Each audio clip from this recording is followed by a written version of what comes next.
Hey there people, welcome back to Poll Chat. Here are some of the best moments when SJWs were destroyed by the media. Alright, now let's begin. Number 5. Catching the oblivious SJW. This one time during a protest in which angry communists were shouting slogans against capitalism, a TV reporter decided to investigate the situation, and what he discovered was gold. One of the protesters was a girl shouting slogans. When the reporter asked her if she knows about communism, her reply was as simple as that she's from Russia, so she knows everything about communism. Alex Jones. You were just chanting Alex Jones out of Austin. Yeah, I know what I was saying. I'm not stupid. So you say things you know nothing about? Yeah, that's... So like communism? Well, I'm Russian. I know plenty about that. So you should know why communism is bad. Yeah, I do know why communism... So why are you out here protesting capitalism? Why are you out here interrogating me? At the end of the interview, she was parroting him back and admitted communism is bad. Alright, she's out here protesting, so why can't I ask her questions? Another unintelligent protester. Number 4. Jenny Brokey calling the karma. This is a perfect example of SJWs pointing fingers but loathing when it's done to them. This is exactly what happened on Jenny Brokey's show. One SJW hijacked the conversation on health and started justifying obesity. She pointed out a few audience members for losing weight but got triggered when she was asked questions back. Jenny did not let her get away with this behavior and called karma by saying she can't ask people questions and not expect them to ask something back. Or not being fat. It's about what everybody eats. Well, it's about what everybody eats and what health is. What health you're conflating fashion and No, eating and I'm health. asking. No. I'm not conflating anything. I'm saying I think it's perfectly reasonable in the context of a discussion where you've got research that suggests that people who are overweight and people who are obese can be more prone to particular health problems. I think it's quite reasonable in that context when we're talking about diet, we're talking about losing weight, gaining weight. Number 3. The pronouns-obsessed SJWs.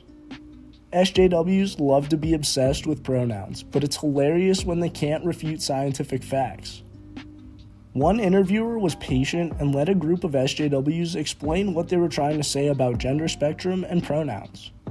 But when the interviewer started asking questions that need a scientific explanation, none of the SJWs had any answers up their sleeves. You can live in your unicorn world. I'm going to assume that you're a cisgender straight woman because you obviously that's really true. and that you probably haven't ever been raped. Either. I actually identify So as an attack helicopter, so it's really offensive. You sound like you're speaking from a very privileged point of view here. Very privileged. Yes. I would like you to use my pronouns if you could. They're I, me, and my. So now you're mocking the LGBTQ community now. I have lots of LGBTQ friends, and they don't get professionally offended at everything. Just because you have LGBTQ friends doesn't mean that you're not homophobic or biphobic or transphobic.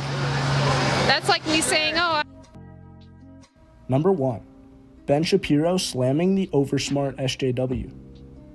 During a Q&A session, one man stood up and tried to show the legendary Ben Shapiro that he knows all of his stances, and then went on to explain how Alabama State is racist. He even gave examples from the Constitution that says black and white people should be segregated in a room. Ben simply listened to the man at first and acknowledged what was racist, but then implored him to look around and see all the black people in the room. He further berated the SJW who came with his factoids to recheck his facts and not being from the 1880s. The point that I'm making is that there are a lot of black people in this room today because the institutional racism that you are decrying was in fact wiped out at the legal level by the federal government in the 1960s.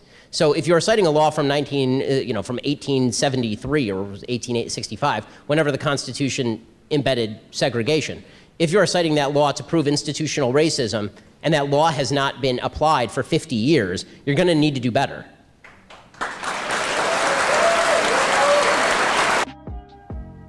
These moments illustrate perfectly that one must sit down with their thoughts before they say them out loud.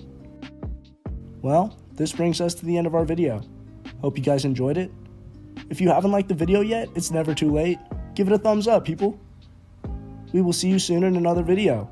Until then, take care and goodbye.